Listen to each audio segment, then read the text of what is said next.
on Sunrise on 3FM 92.7. We're talking about Alan Kojo Tremanting, the leader of the Movement for Change, a great transformational plan, and matters arising on the political landscape.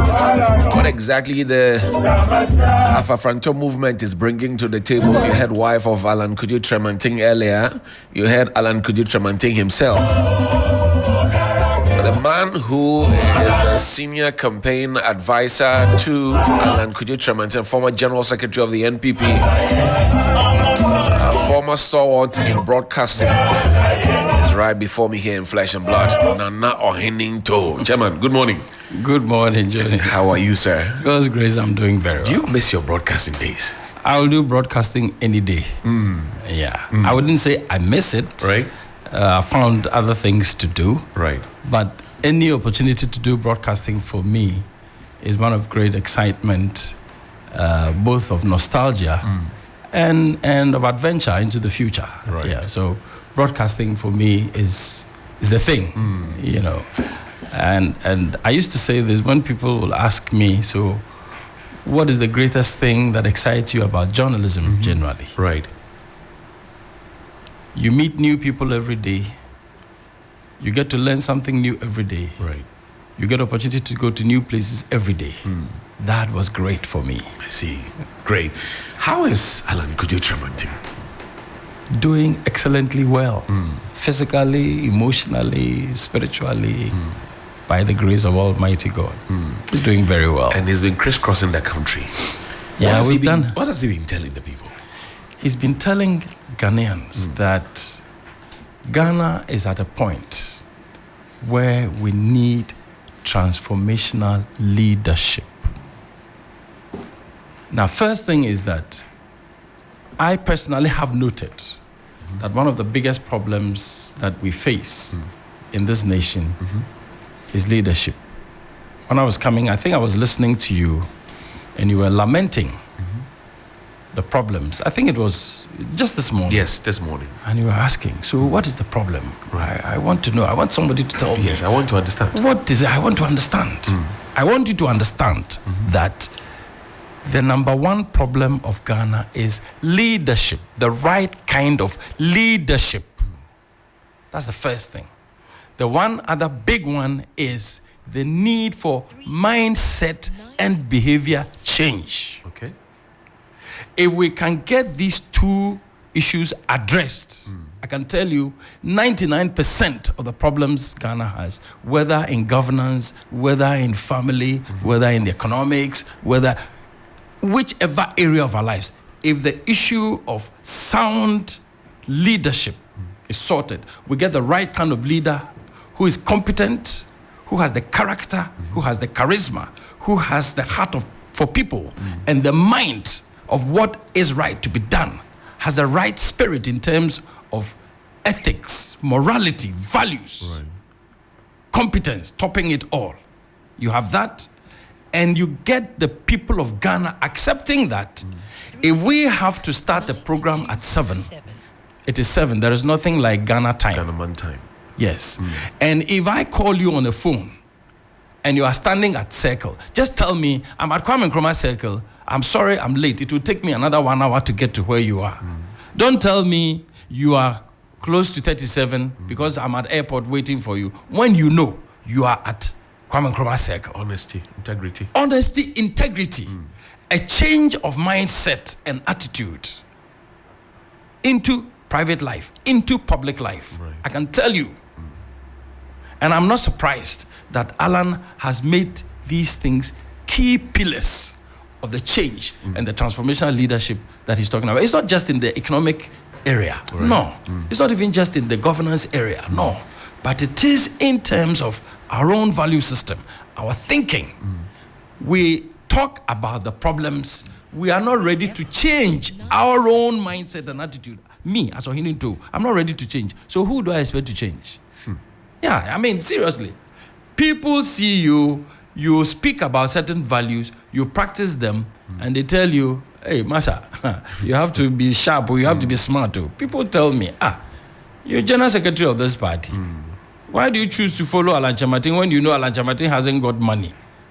Alan Martin's campaign. How much money are you going to get? There are people in MPP who told me, they laugh at me and they say, look. Really?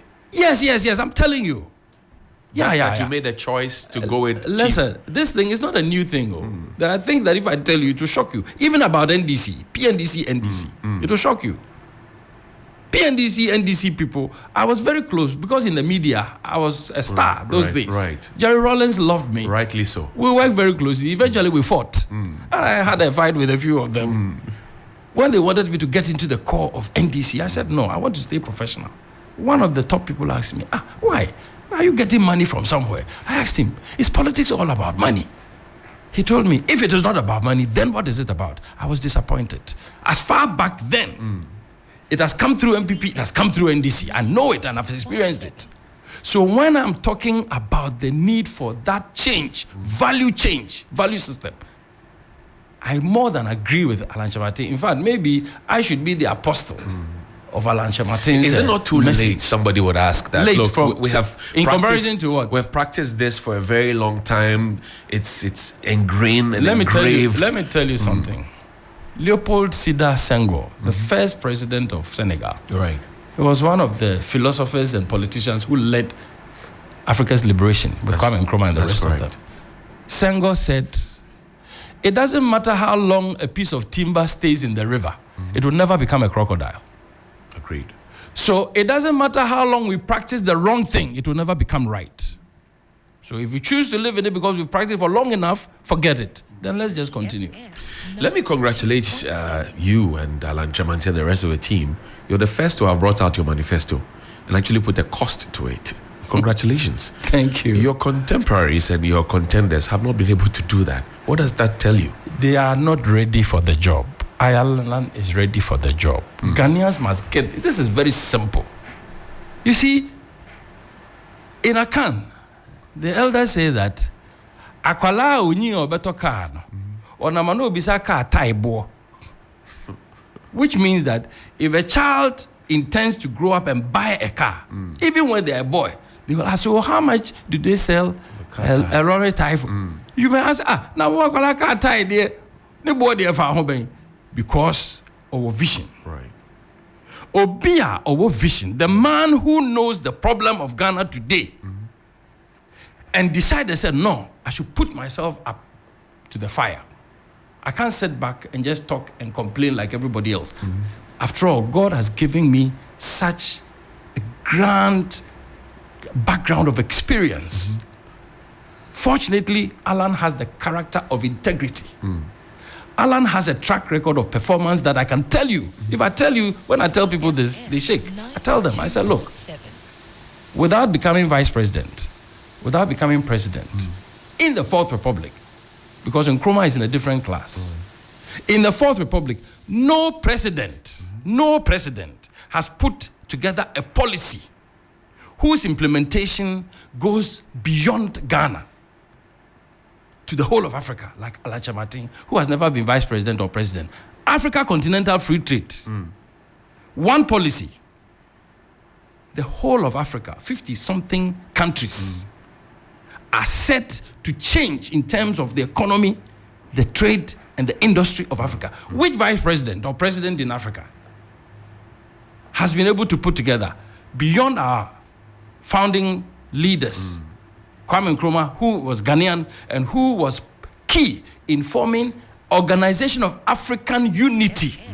Which president of Ghana, which vice president of Ghana has put together one policy that has implications for every single African country's economy? But you don't say this enough. I mean, I had a conversation with some, I'm telling business you, people who were telling me about Alan Chamantin's days at Empretech. It's amazing. The businesses that he's been able to help grow, engineer. You see, and you don't talk about it. Why? But we talk about it. People refuse to listen. I'm telling you how many times we talk about these things. Look, we met a group of clergymen. Alan spoke about his background. Keke. Right. When he finished, the leader of the group told him, make sure every Ghanaian hears this, because this is something else. Right. He said, what? Where we are now, you are the kind of person Ghana needs. And these are clergymen, some of whom I know, whose background in terms of political affiliation, They were basically almost unanimous that, look, baby a drone. We have to change. This is the man we need. Alan goes to secondary school at 9 years. In 1994, he gets named as one of the 100 people who are going to shape the next millennium. 1994-95, Mandela invites him as one of the 7 consultants to create an economic change policy for South Africa.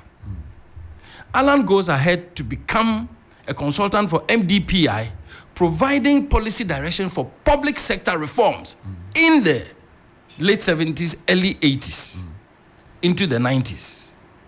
Alan takes over, he starts the Empretec program to develop entrepreneurs backed by the UN.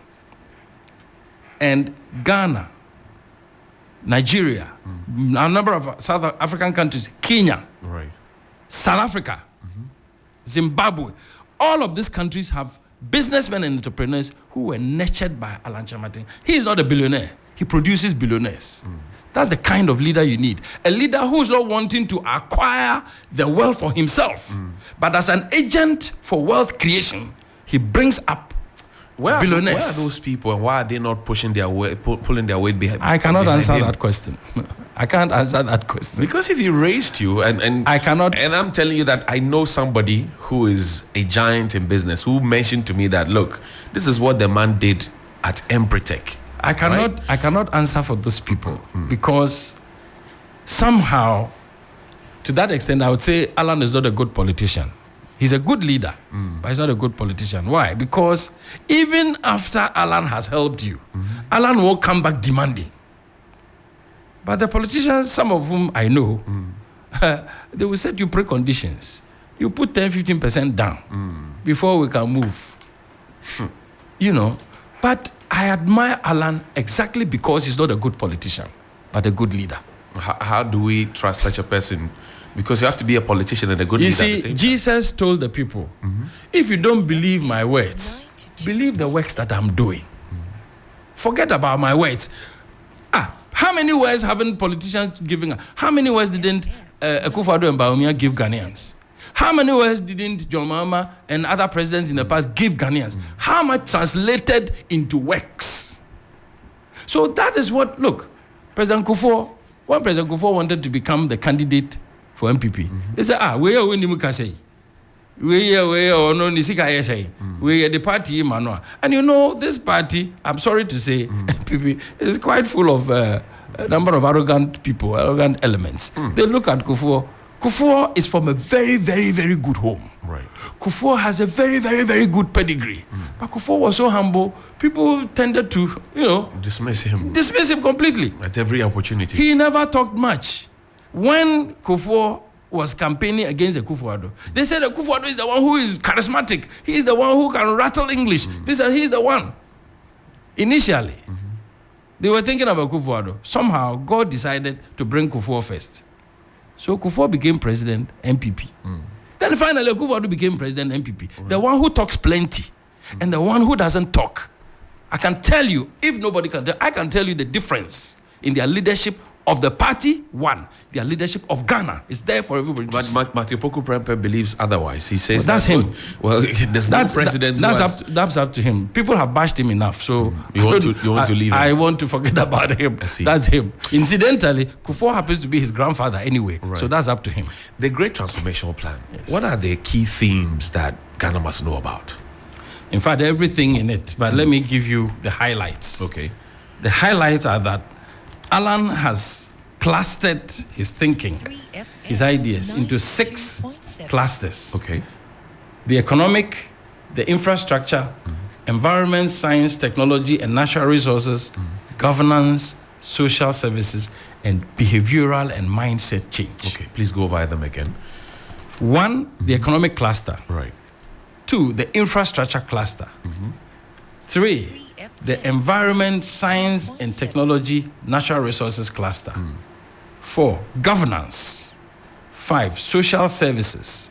And then 6, behavioral and mindset change. And anytime Alan talks about this, he says they are not in any particular order of importance. Okay.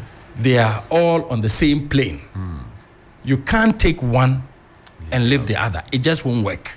So they are all equally important. They are not in order of hierarchy. Right. So this is it. Let's begin from the economy. The economy. Because the economy needs help, obviously. What does he plan for Ghana? In that sector, in that cluster, his thinking is also very clear. He has what he calls pillars in every cluster. The pillars in the economic cluster are 11. Expenditure management, public expenditure management and control. 2, revenue optimization. 3, lower taxes and duties. 4, stable currency. 5, low inflation. 6, low competitive interest rates. 7, debt sustainability and management. 8, increasing financing for SMEs. 9, reforms in the cocoa sector financing. 10, deepening capital markets and financial intermediation. And then 11, improving labor productivity. So you can see that the man is clear in his thinking. And if you take any of these pillars, he has actually detailed specifically what ought to be done. You are talking about reducing public sector expenditure. How? When you bring a manifesto, and I promise you, when I come, I will reduce public sector expenditure. That's about it. You must explain how you're going to do it. But that is manifesto. That's what manifestos do. Right. That is why Alan Kyerematen is saying, as against a manifesto, the situation we find ourselves in now, on the economic front, on governance front, on infrastructure development, on social service, on everything, we don't need another manifesto. So we've thrown the challenge. Alan has thrown the challenge to MPP and DC. They should not come with manifestos. They should come with a plan. If an individual, independent, has come with a plan, we are challenging them. They shouldn't come with a manifesto. Ghanaians, from day one, if they bring manifesto, they should be disqualified in the minds of Ghanaians. So they should also come with a plan. And that plan, it should also specifically detail. He says public sector expenditure management and control. 1, 2, 3, 4, 5, 6, 7, 8, 9, 10, 11, 12, 13 specific measures. So if he tells you this, you yourself can judge whether this is feasible or not. That is the difference between a plan and a manifesto. For example, he says, achieve a budget deficit rate not exceeding 5% within a period of 2 years. Our budgets have consistently over the decades been deficit financed. So no wonder we are now having to borrow. Now, if you don't want to do deficit financing, there are so many other things you would have to do in the sector of agriculture productivity, in the sector of manufacturing productivity, in the sector of job creation, in the sector of export earnings, and then government revenue. He brought the presidential special initiatives, Yes. cassava. Yes. Where is that? What happened to it? Zoom Lion has gone to buy Ayensu starch. The Ayensu starch that the NDC and some detractors of Alan Kyerematen are saying has collapsed. Zoom Lion, a very smart businessman, he's bought 70% of the Ayensu starch. Right now, one of the hottest export commodities for some private people in that sector is cassava starch, cassava chippings. But why couldn't we sustain it? Pardon me? Why couldn't we sustain it? The It is a private sector thing. on cassava thing. These things, the idea that Alan is putting across, I think people haven't understood it. He said, government create the ambience, create the policy environment, provide incentives, let Bank of Ghana reduce their prime rate at which the commercial banks borrow. Then commercial banks can also step down their rates. That is 1. 2, create preferential rates for particular sensitive sectors, like agriculture. That is law. That one is law. That is government law. If the government says that no bank can lend to agriculture above 9%, that is law. Of course, agriculture is both risky and very prospective.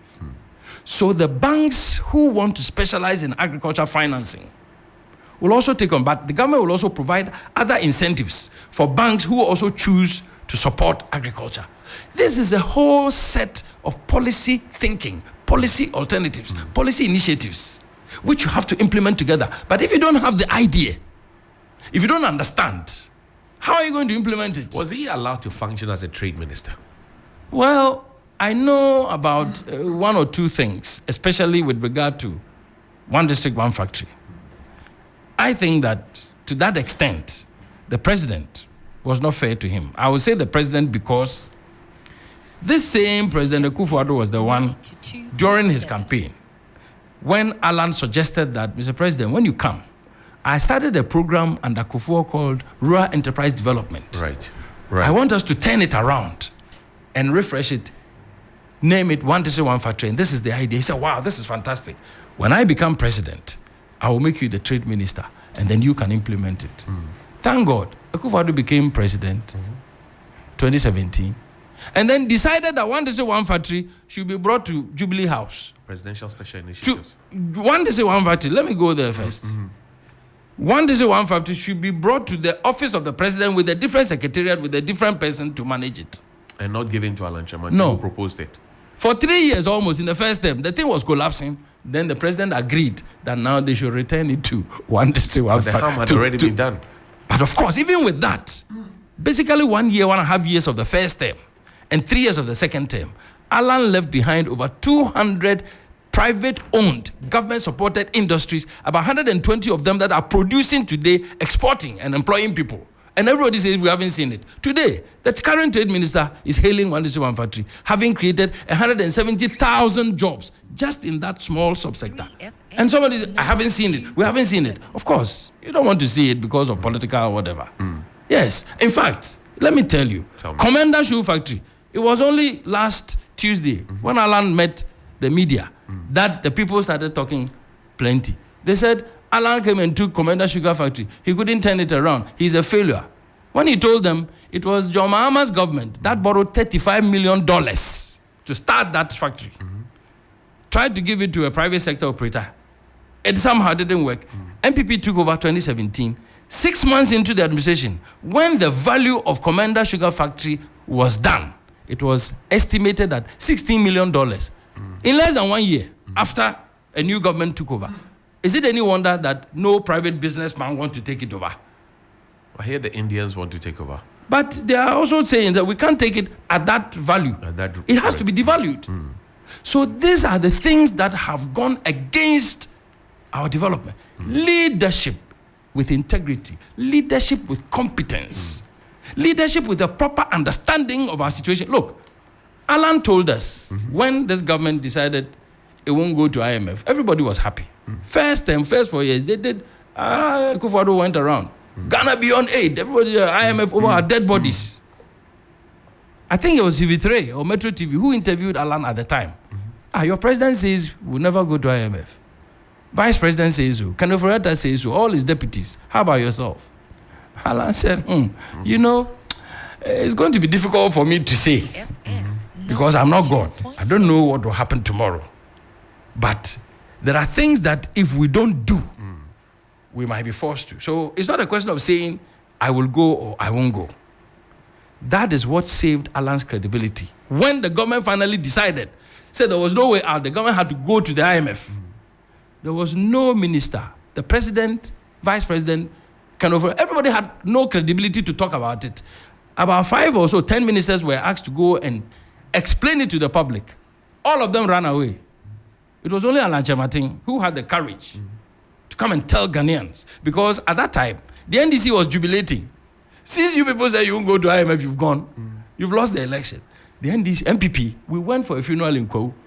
All the regional executives, all the constituency executives, all the MPs in that region, they came. Eastern region, Kwo. Everybody was crying. Said, we've already lost the election. We said we won't go to IMF. Now we have gone. I was there with Alan. John Boadu was general secretary. The regional chairman and the secretary were there. MPs were there. So one of the MPs, who happens to be a minister now, he raised the issue. Now that all of you people are here, both past executives and current executives, former general secretary is here, current general secretary is here, you people tell us. Minister for Trade, he's also here. Now that we have gone to IMF, what do we do? What do we do? What do we tell the people of Ghana? I was sitting by Alan. So Alan said to me, I said, what do you think? I said, Chief, this one, you can't run away. You have to say something. So you have to answer. Then John Boyd got up. Oh, I want everybody to be confident. We've gone to IMF. We'll come out. It's no fatal thing. We'll come out. He just said, we'll come out. He didn't tell us how. He didn't tell us how. Then Alan got up.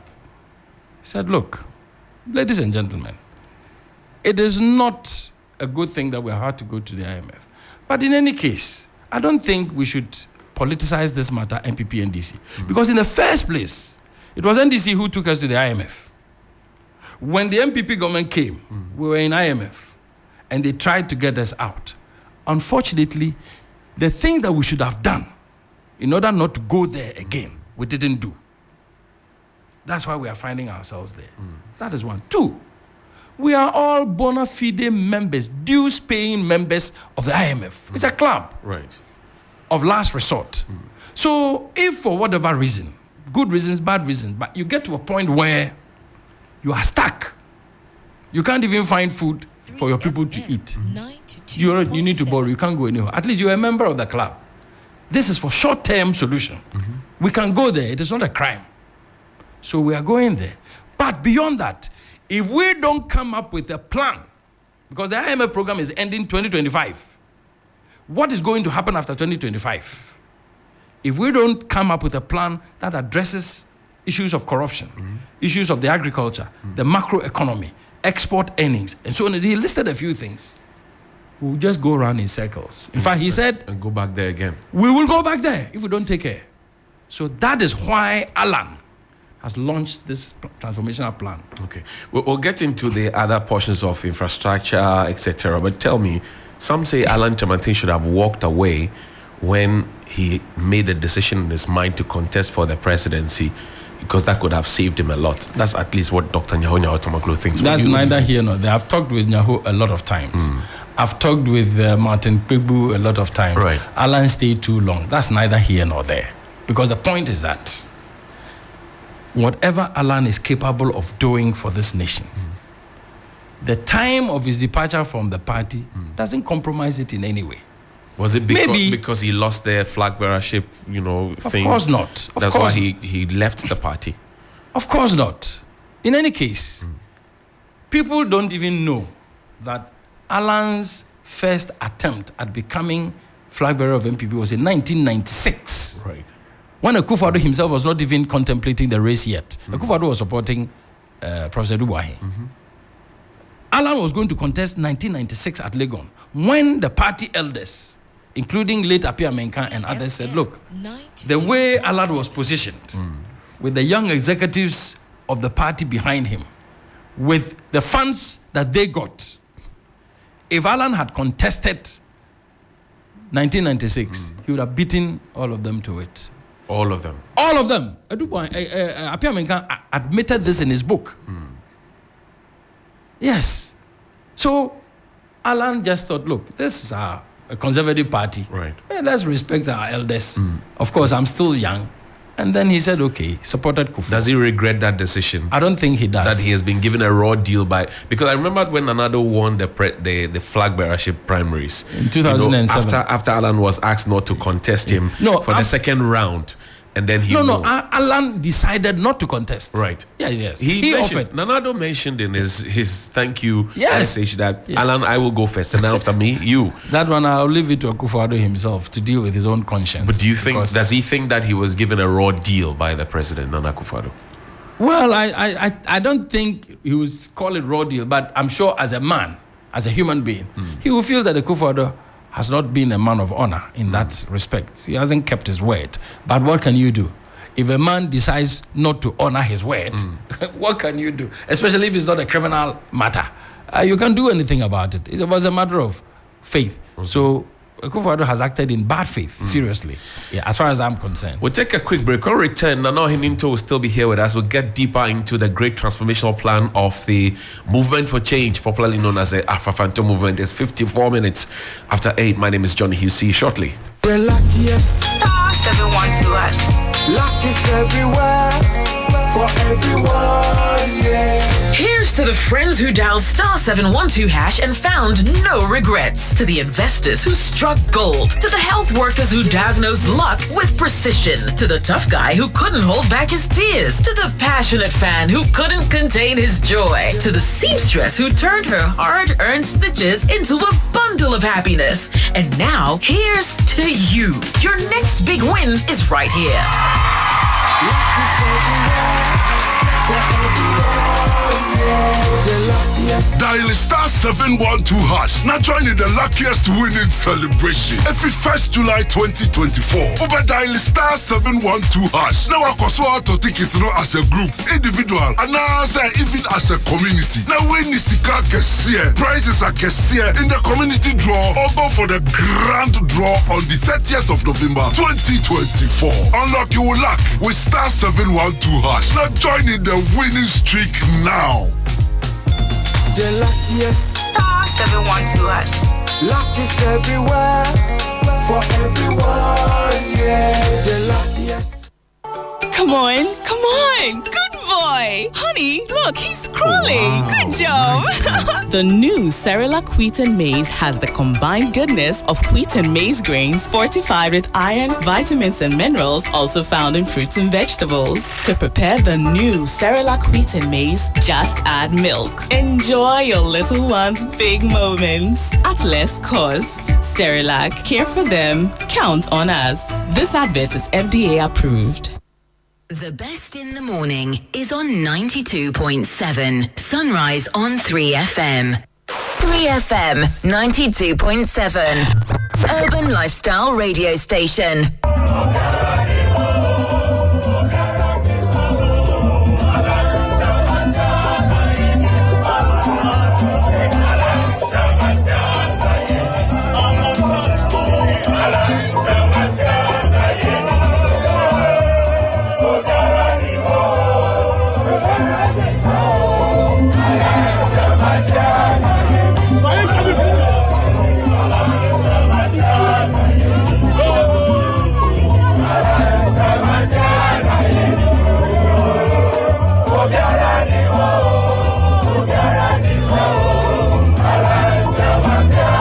Welcome back from that break. And you can hear the winner by your choir there, Alan Tremantiana Yenim. Okay, this was when he was still with the NPP. Nano Heningto is here in studio with me. Alan Cash. Is the cash still there? Oh, as for cash, you see, people view cash in so many different perspectives. If a person who doesn't have money in his hand or in his pocket can make you a billionaire, isn't he more than a billionaire? What do you want? You want me to give you 5 cedis or 100 cedis? I said, look, I don't have 100 cedis, but you know what? If you did ABC, you will get 1 million cedis, and you did it. Basically, I gave you 1 million cedis. Why is the little doctor not rich? He's a good Samaritan, that's all. Is that what you're saying? He's not a good Samaritan. Everybody in this life must know their calling. Right. I believe in that. At least you should know where your strengths are. You should know where your talents go. Your talent is groom people.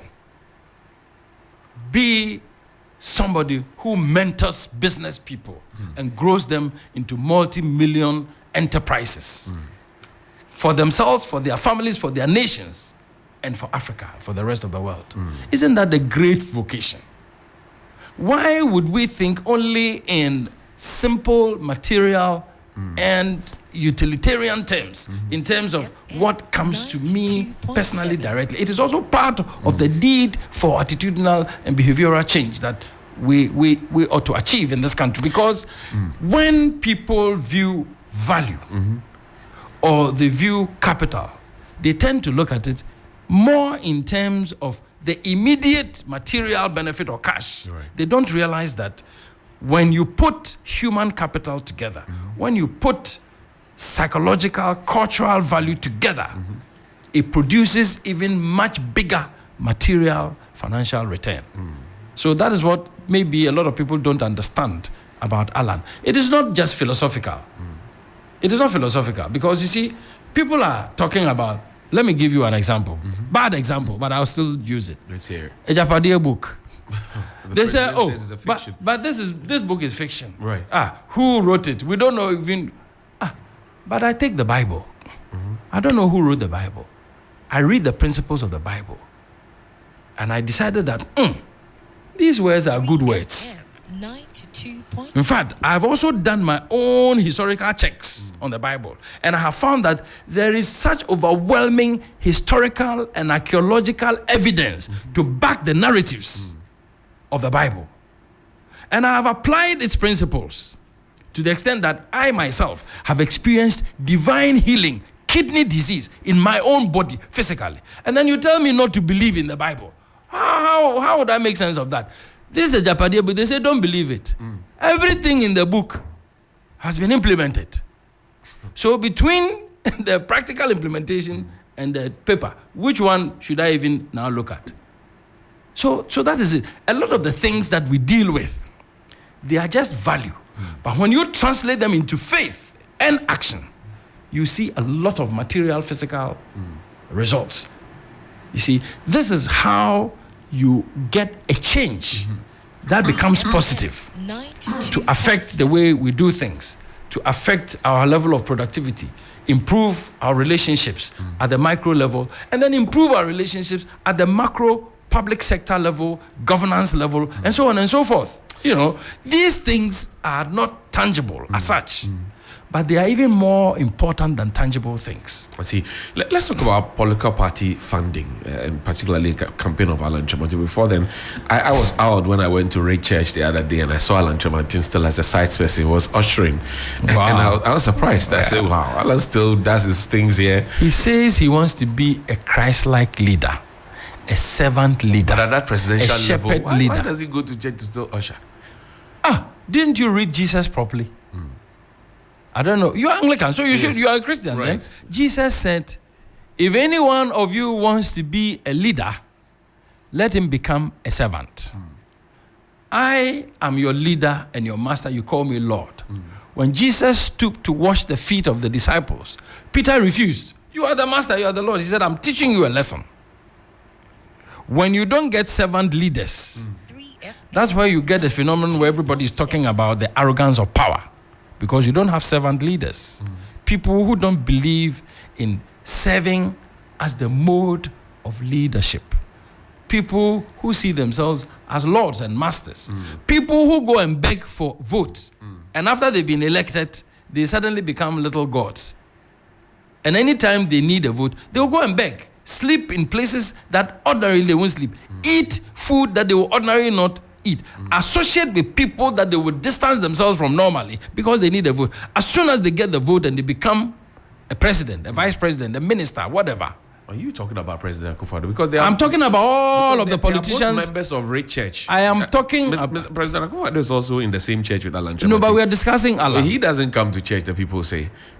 But I'm giving you a testimony of Alan and the problem as I see it. So President Akufo-Addo asking chiefs to get up to greet him, for example. Well, people have already spoken about some of those things. So I that's want why to hear your view as a senior citizen. I don't want to. And also, I was very much appalled by that.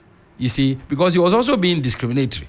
Because when he goes to Manshia, he dare not, and I will say he's the president, but he dares not do this finger like this, use his forefinger to signal. He dares not. He's the president, and I respect him, and he's the president of the land.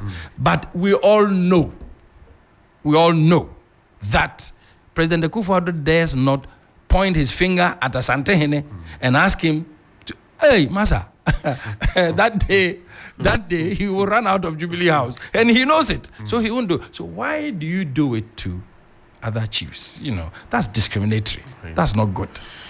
Political party funding. Who's funding Alan Tremantin's campaign? You can tell from the financial struggles that Alan is going through. You people are saying, we don't see much of you. We don't see much of you. When I decide to come, if you hadn't given me the grace of coming to just present Alan's thing without paying, 1 hour, how much do you charge? It's a lot of money, eh? TV3, 30 minutes, 15 minutes, how much do you charge?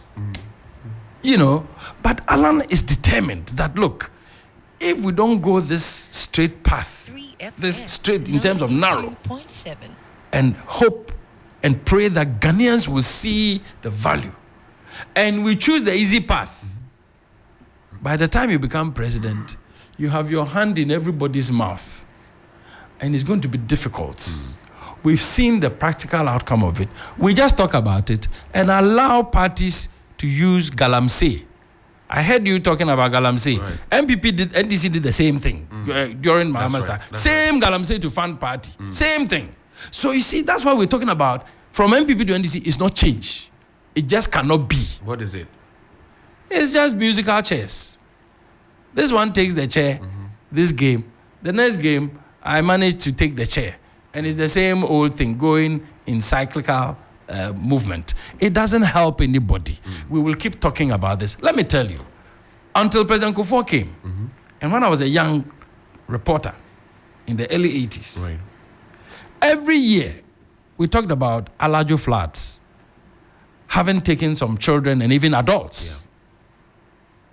They get swept away, they died and things. Every year we'll go and cover Alajo floods for GTV. I'll go and do a report. Somebody else will go and do a report. Then President Kufuor came and decided to do Alajo drains. And since then, nobody has reported Alajo floods. So I said, this matter, it means that we can solve the problem and stop talking. When I was in GBC, I hosted Talking Point for a very long time. Talking Point dealt with all manner of issues. I did special documentaries on particular issues. I did special interviews. I interviewed Mandela. I interviewed a lot of people. The Nana Ohininto. Yes. When Nana Ohininto was Nana, not today. My old man said, my heydays. So one day, I went to my boss. I won't mention his name. And I asked him, sir, I'm worried about something. He said, what is it? I said, every year, I discuss Alajo floods. Every year, I discuss post-harvest losses. Every year, I discuss nurses' enrollment into nurses' employment. Every year, doctors' employment. Every year, teachers' allowance. Every year, how come the people we are talking to, the policymakers, are they not listening to us? Why are they not changing the situation? My boss said, is that your problem? I said, yes. He said, what? You are going to add this to your problem. Ours is to talk. Whether they listen or not is their problem. So if you are so worried about this and you want to stop doing the program, well, I'll advise you to stop. I was very sad. So some of the deep attitudinal things that Alan is talking about, if we don't change it, we should forget it. It's that simple. We see Dr. Abu Sakara Foster around Alan Chamanting, very often. Yes. Is he the running mate in waiting? Oh, but Alan told you the parameters he's using. If Abu Sakara is young, then he is one of the young people that Alan is talking about. Alan has set a criteria. What he does is that the alliance met, and Abu Sakara is part of the alliance. That's right. With other parties, and we all set the criteria.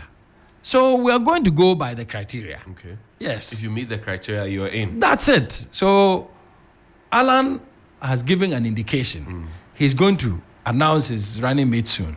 I know this is a matter of big interest, and I've been asked lately. I just tell the people, just give Alan a little bit of time. How much time does he need? I cannot to make say the consideration? But the election, senior campaign advisor to him. But the election is December 7, so you don't even have any time. It could be any day. It could be tomorrow. You as former general secretary of the big party like the MPP, that at this point you should have brought your running mate out. But NDC has it, MPP has it. The most important thing that they need is the plan. But who is going to partner him to deliver this plan? But if you can trust Alan to be able to conceive a plan like this, I can tell you, trust him to select a partner who can help implement But the this running plan. mate, his origin, his constituency, etc., will add on to the votes or take away from the votes. Yeah, but all of that has gone into the consideration. Since you are not part of the strategic group, I don't think I will discuss. That's why I want details. to drink deep into your well and find out what exactly it is. I'll tell you what you need to know for now, and then later on, as the issues unfold, I will definitely inform. Of course, we need the support of all Ghanaians in this matter. So definitely, Alan is going to unveil his running mate with the consensus of all alliance partners. We've agreed on the way forward. Yes, so let's go to part 2 of the 6-point agenda: infrastructure. Yes. What is the infrastructural plan? Okay.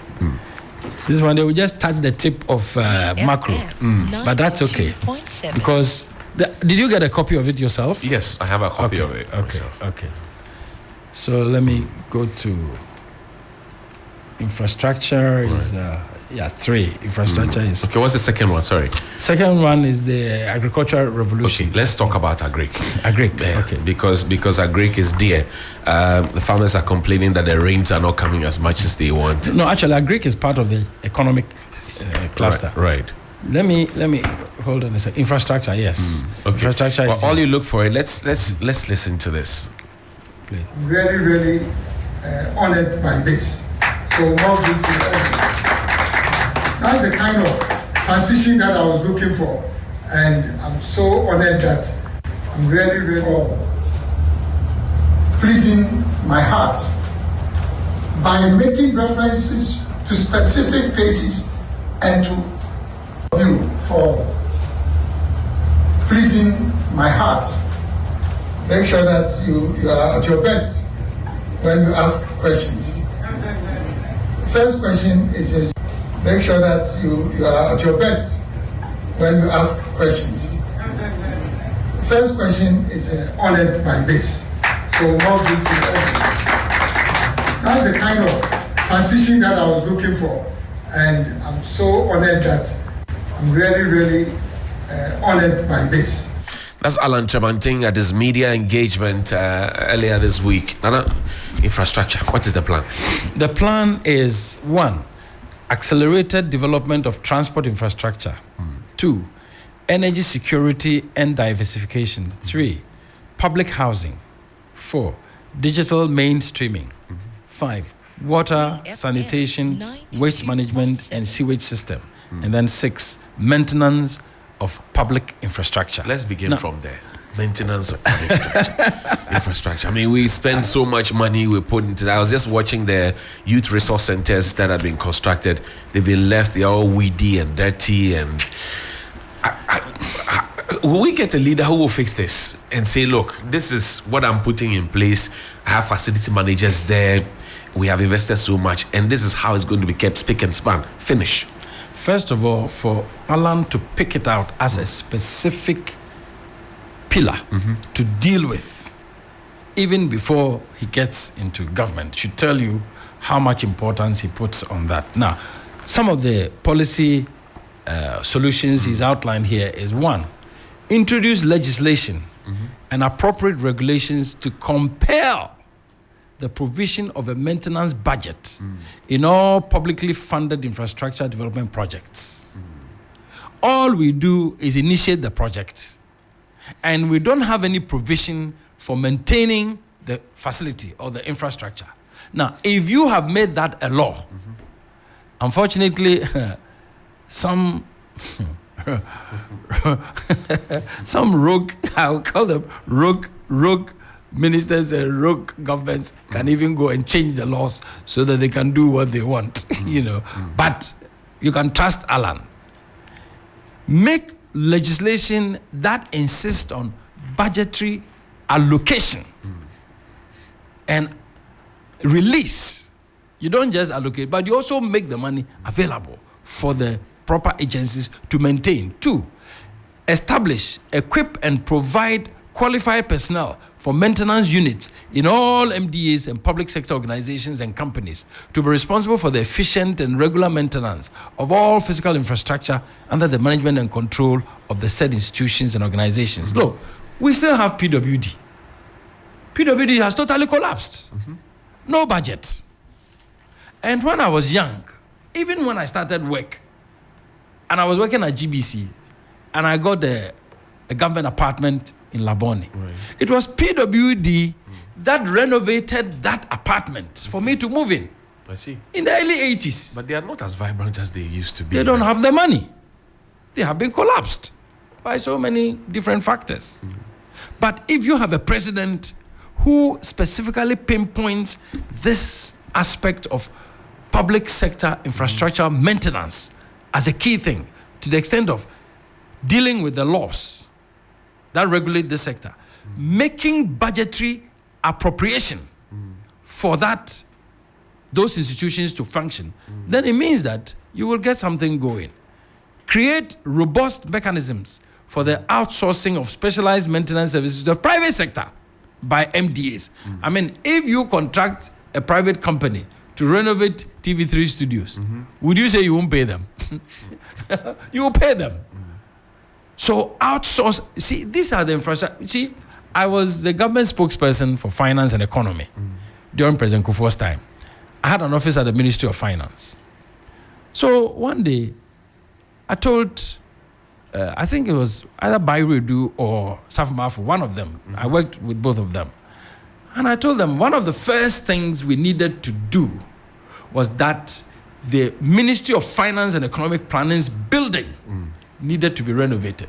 Well, what did they say? And they agreed with me. I told them it needed to send a message to whoever comes there. That is the gateway to whoever wants to do business with government. Right. And the building was looking quite dirty at the time. And I was like, I thought this building, they worked on it not too long ago. But so I told them, I said, look, Minister, let's put money, if for nothing at all, for the public relations of it, for the image of it. And they agreed with me. So now I'm even talking about just the image. But the utility, the value of it for staff who work in there and for visitors who visit these public facilities. You go into a ministry or in a public building and the washroom is in a really, bad shape. Very funny situation. And with all manner you of don't know smells. whether to sit or not to sit, to hang or not to hang. It doesn't help us. But of course, that also is business. When you provide the resources for private sector to be doing these businesses, people have cleaning businesses, people have construction businesses, people are selling paint and tiles and so on. See, it all comes back to feed the economy. So it is clear that Alan Chemate knows not just the macro, but he's thinking even to the micro, and that's how he conceives of all of these things. Create robust, that's 3. 4, establish the decentralized national audit mechanism for tracking the maintenance of all public infrastructure and develop a comprehensive program to compel public institutions and agencies to comply with audit outcomes. And finally, promote a complete mindset change, again, among citizens on developing a culture of maintenance and asset preservation through aggressive public education. So now he even moves it beyond public infrastructure to your own private infrastructure, to your own private home. So let's get the public, let's get individuals to imbibe a culture of maintenance. When you buy a car and the car is serving you well and the car is expensive, if it broke down now, the cost of it, the inconvenience of it, you want to maintain it. That's correct. I don't know why we don't consider these infrastructure as the value that keeps driving us. You go into an office, your own home, or stuff like that. The public spaces, we run them as if nobody has value for them, but we are the same people who are using them. So this is the policy outline. He talks about energy there too, right? Yes. And it's a big issue because businesses depend heavily on energy. I mean, everybody is being asked now to go into entrepreneurship. Businesses are expanding, factories are coming up. Do we have the energy capacity to be able to sustain these businesses? Already, even when we were experiencing doomsday lately under this government, at some point, and I checked, and it was true, that power generation was not the problem. And that indeed we had excess generation to the extent that some of the independent power producers, the IPPs, the government was holding them back from producing. Because if they produce now, the government will be obliged to offtake and pay them. So the capacity to generate was not the problem. It's all about mismanagement of that whole sector. One of the biggest debt factors, as far as the public debt is concerned, is the energy sector debt from previous governments, and this one too. So what you have done is basically to cripple your own strategic sector. Now, as we speak today, the information I have is that some of the key players in the oil exploration and development sector have either already left or are in the process of leaving because the terms the government is giving them for producing the natural gas, for example, is not good enough. One of the code cards that we got from the media encounter, Alan Chamatin promises private sector-led operation to fix Dumso. Yes. How feasible is this? So that's what I'm telling you. Now, you have private sector operators. The government is buying, exchanging natural gas with Nigeria. Nigeria decides to sell it. Okay. And now we need money to buy. Tallow and others were flaring. When Tallow decided that, look, we want to build the facilities to hold the gas, government should invest in it, we'll pump it in, and then we also give it out, maybe at a reduced cost. My information is that government did not quite agree to that. I don't have all the information now. So Tallow decided to flare. I'm just giving you one example. Right. As for Eni, I'm told they've already left Ghana. ENI, one of the biggest in the world. Right. And within 2 years of leaving Ghana, the information I have is that they invested, I think, $10 or $12 billion in Cote d'Ivoire, just next door. My son is into petroleum. And now he's telling me, Daddy, I want to go to Cote d'Ivoire and look for a job there. Because ENI has gone there. Yeah, and some of the companies in Ghana are also saying that the way it is, they have to leave for some time. But that's not good for us. Of course, it is not good. So it comes back to policy. The conditions, the regulatory environment that the government is creating for them, they are businesses. If you give them a good policy environment, the private sector can easily fix Dumso because they are private sector. They are the ones who have the gas coming from the ground. You give them a certain arrangement, they think it is good. Either they sell it to you at minimal cost or you give them something in exchange. They give Ghana the natural gas for free. There will be no Dumso. What kind of governance will Alan Chamatin offer? I mean, there's also a point on governance.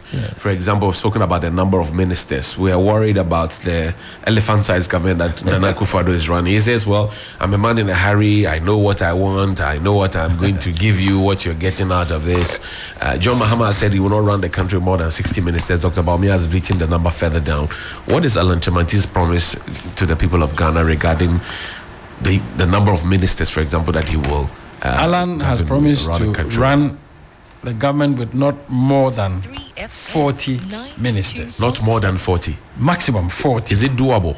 Yeah, I want to get you right his reconfiguration of the ministries and the legal and constitutional changes that he's looking for in terms of realigning all of the public sector institutions so that you would actually get the efficiency with small numbers. I'm all ears. Public sector reforms, this is under governance. Reduce the size of government, including appointing not more than 40 ministers composed of the following. 1. Now, some cabinet positions are constitutional. Right. Like the Attorney General. Finance Minister. And then, yes, Attorney General and I think 18 others. Right. The Constitution provides for 19 cabinet. The government, the president can add whatever number. Right. Some presidents have decided to add, and, but this is what Alan says. 1, Attorney General, which is a statutory requirement. 2, Finance. Now listen, he's creating Ministry of Finance, Economy, Trade and Industry. 1 ministry. Okay, so that there are 2 ministries coming together. Yes. Okay. Finance, Economy, Trade and Industry. Then you would have a Minister of State for Industry, Minister of State for Finance and Economy. So 3. And then 4. Food, Agriculture and Fisheries. Okay. Foreign Affairs and Regional Cooperation. Okay. Defense, Education, that's 6. Okay. Right? Yeah. Health, 7. Interior, 8. 8. Infrastructure. 9. So you have infrastructure, Minister of State, Transport Infrastructure, Roads, Highways, Railways, Aviation, Public Transit Systems, Ports and Harbours. Then Minister of State for Communications and Digitalization, Minister of State for Public Housing, Water Systems, Sanitation, Waste Management and Sewage. Then 10, Energy and Natural Resources, which includes lands, water bodies, mining, oil and gas, renewable energy. Then you have Minister of State for Lands and Mineral Resources. Youth and Sports, 1. Local government and decentralization. Environment, Science and Technology. 14, Tourism and Culture, Chieftaincy, Religious Affairs, Creative. 15, Labor, Manpower Development and Employment. Then 16, Women, Children and Social Welfare, including people with disabilities, aged.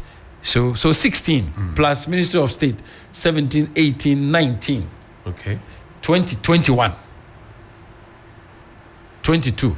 No, let me check. 16. So 17, 18, 19, 20, 21, 22, 23.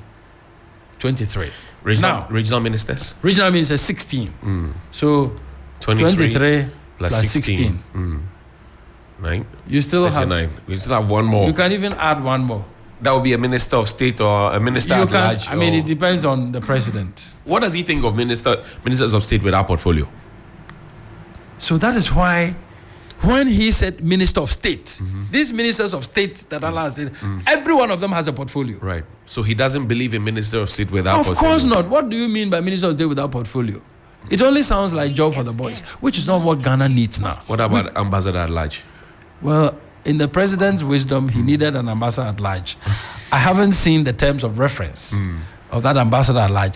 I know about the concept. Okay. I've heard about it in the past. I don't really know exactly what their terms of reference are. And I don't know whether at this stage in President Akufo-Addo's governance, that is one of the most important positions he needs. I don't know. But in his wisdom, that's what he decided. I disagree with him. I don't see the value of it because you have an ambassador in every country. Right. Now, you've even appointed Ken Ofori-Atta, former Minister of Finance, as the government special envoy in charge of international, external, financial. What is all that? This is all plenty of talk with very little substance. That is what Alan wants us to avoid. Corruption. Stamping corruption obviously will save us a lot of money and keep us away from borrowing. Yes. What is Alan's plan to fight corruption? I think this is, it's under governance, right? Right. 92.7. Corruption. Demonstrate a leadership of personal integrity and political will to fight corruption and take decisive action against politically exposed persons involved in corruption-related activities. 2, isolate all corruption-related provisions in existing legislation and consolidate them in one enabling legislation with a clear definition of corruption, including severe sanctions to serve as a deterrent against corruption. I think Tuesday when we met, when we discussed the other provision, I'll read it through quickly, but for the discussion, the question was raised as to whether beyond evidence of accepting or taking of bribes, cronyism and nepotism and influence peddling could be described as corruption. And Alan said he believes that it could be, but unless and until you put it in legal language and make it a law, it is going to be difficult to hold people responsible. A lot of it is happening and people know the negative impact of it. People hear about money that you have to pay to influence peddlers before you can see the president, before you can see the vice president, and so on and so forth. And it doesn't seem like we have a clear, legally defined way of picking it out, pinpointing that behavior as corrupt behavior. So Alan says that all of that, the law defining what corruption is itself, should be clarified. Well, 2, okay, go ahead. the institutions that are dealing with, it's also listed here. The institutions that are dealing with corruption are splintered and to a very large extent, not strong enough. Again, back to the legislation. Office of the Special Prosecutor, for example. Will he keep that office? He says he will replace, first of all, he will do a consolidation of the laws. Because if you don't change the law, it means you will be acting against the existing law. Right. So you have to review all the laws that deal with charge, OSP, IOCO, BNI, police, this and that. All of them are also supposed to be fighting corruption. So you look at the law and consolidate the law. Consolidate the law in such a way that you would have what he calls a corruption czar, anti-corruption czar.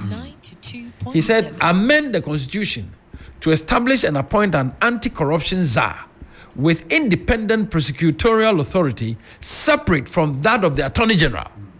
The anti-corruption czar will replace the special prosecutor. Now, that also again requires a certain constitutional amendment because he says, in order to be able to fight corruption effectively, the president's office should not be the one appointing that anti-corruption czar. It should be that second chamber of parliament.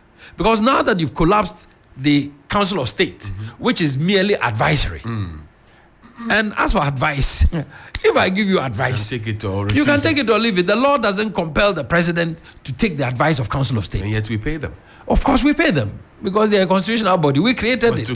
to give advice that cannot be taken. It's can taken be or taken. not. So that is why you see, Alan says, really, we haven't benefited effectively from the Council of State as it is constitutionally structured. So let us scrap the Council of State, do a constitutional amendment, create a second chamber of parliament, and you can put some of the people who qualify to be in the Council of State and others of very solid mental, academic, intellectual brain power and the readiness and the will to help us. Put them there. Let the Constitution give them the authority to appoint certain public sector officers, Okay. like the anti-corruption czar, like chief executives of public boards and corporations, who are all appointed by the president. So when it gets to campaign time, every chief executive of a public organization has to contribute to one political party's campaign because that party is in power. All the parties have done it. NDC, MPP. So here you are bringing change, and this is why he says transformational change. This is not small change. This is not piecemeal change. This is not window dressing. But is 4 years enough to cause this change? Let me tell you what. Yes, sir. When Alan suggested to the government that we could radically change the face of industry when we introduce just one more policy, Right. to introduce automobile assembly in Ghana. From my information, most cabinet members felt, to get these big companies in this economic environment, with this rate of inflation, with this and that, how are you going to do that? He said, look, we need to craft a policy that will give them confidence. Government doesn't need to spend 1 penny. So, well, you are in the trade and industry sector, it's up to you. Alan created an automobile policy. Government didn't need to spend 1 penny. And today, 5 of the 6 big automobile giants, global giants, are producing brand new cars in Ghana. VW, Peugeot, Toyota, Nissan, Hyundai. They're assembling them. In Ghana. Right. And the next phase is to produce parts, components, brand new components in Ghana. I see. And he's already assisted, Alan, when he was trade minister, assisted the Swame magazine group to acquire the Neoplan foundry in Kumasi to be refurbished and re-equipped for similar components and parts production. And others can also emulate. Once the cars are brand new, they are emanating from here to other African countries. You are exporting them. You have the foundry. You have the production of component and parts. One policy. How long did it take? Just your man hours, sitting down overnight, day and night, produce a good policy. Let's say 3 months, you produce a good policy. How long did it take those companies to come? We can change it if we are ready, if we want it. Get the right brains, led by the right brain, Alan Chamatin, put together the policy. You don't need, but the Constitution says 4 years. So within 4 years, Of course, you are not the only government who would have had 4 years to do something. And governments have been able to do something in 4 years. President Kufuor did free maternal care, a whole health insurance system. People thought it was not possible. Even in Europe and North America, developed countries, health insurance, running health is a huge issue. I see. President Kufuor put it together. It didn't take time. Family and friends. Will Alan Kyerematen engage in family and friends? We have seen the worst form of it in the last 8 years. Family and friends. Absolutely not. Because you see, when Alan speaks, and if you know Alan well, sometimes some of the people who work with Alan feel he's a bit difficult to work with because he doesn't seem to bend once the rules have been established.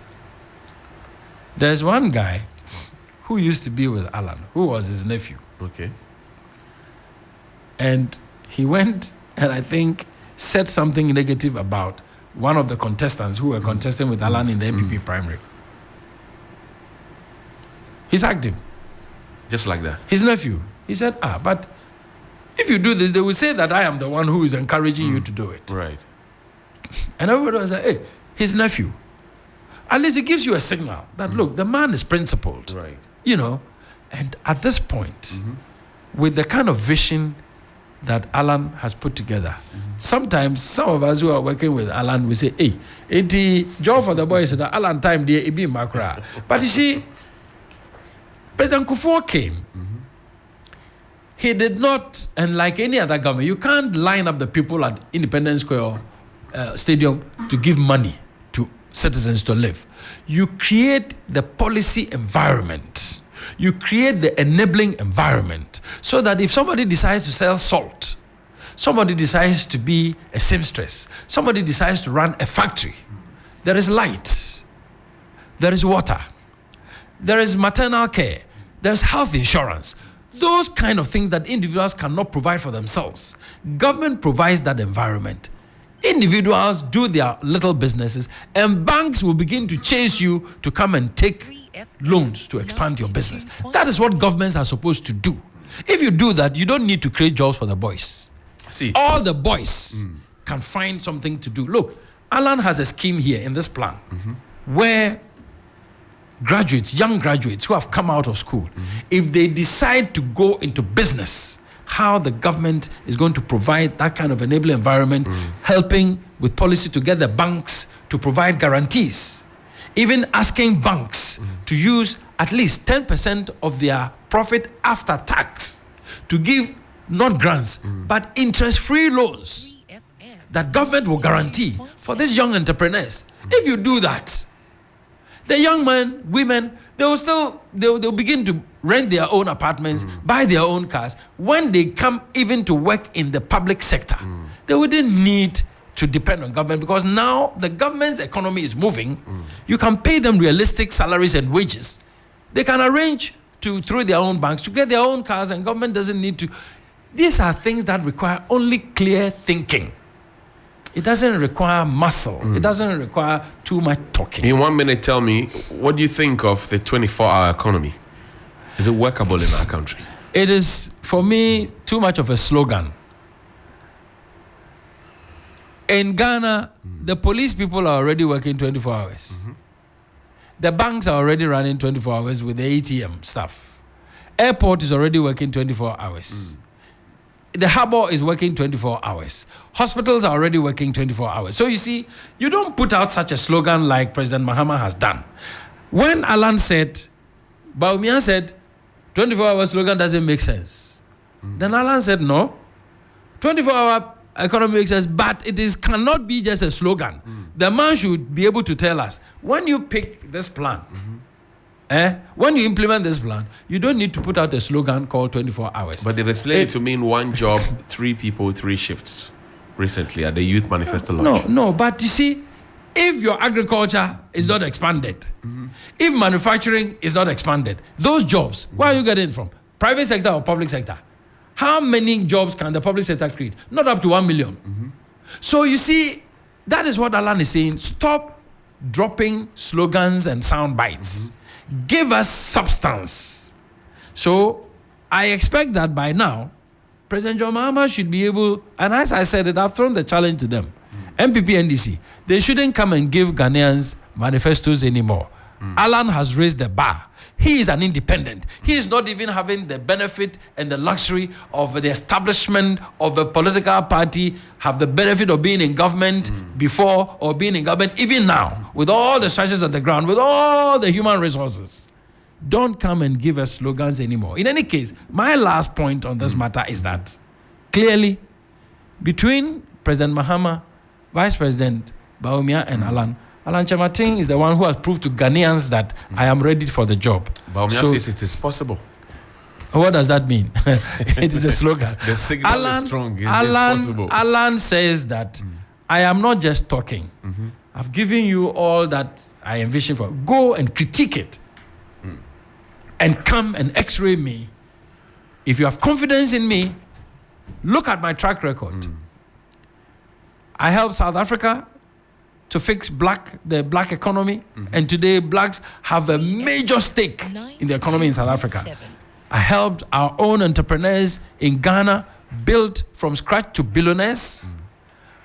I created the Africa Continental Free Trade Area Arrangement. I spearheaded it, providing a platform for revolutionizing the economy, the trade, the industry of the entire continent of Africa. I have the capacity. I am humbly requesting you. We need this change. I am ready to serve you. Whether independent or party is not the issue, because eventually it is the president's individual capacity and character and competence that determines whether the country moves forward or not the political party. I hear you. Nano Heninto, we'll come back to you. We'll pick some calls after this break. Stay with us. This is Sunrise on 3FM 92.7. The luckiest. Star 712 hash. Luck is everywhere. For everyone, yeah.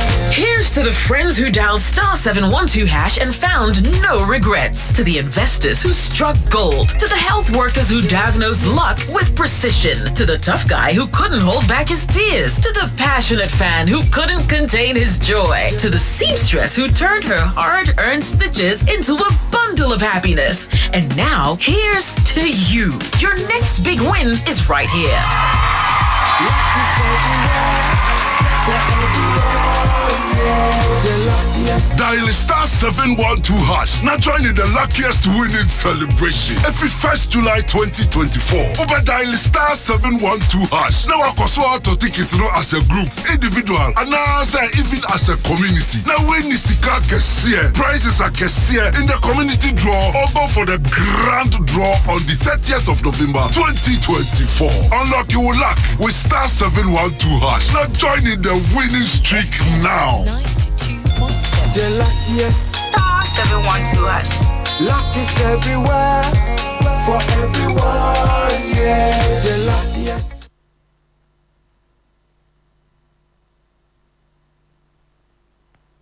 Radio Development Show Host of the Year 2016-2017. And the winner is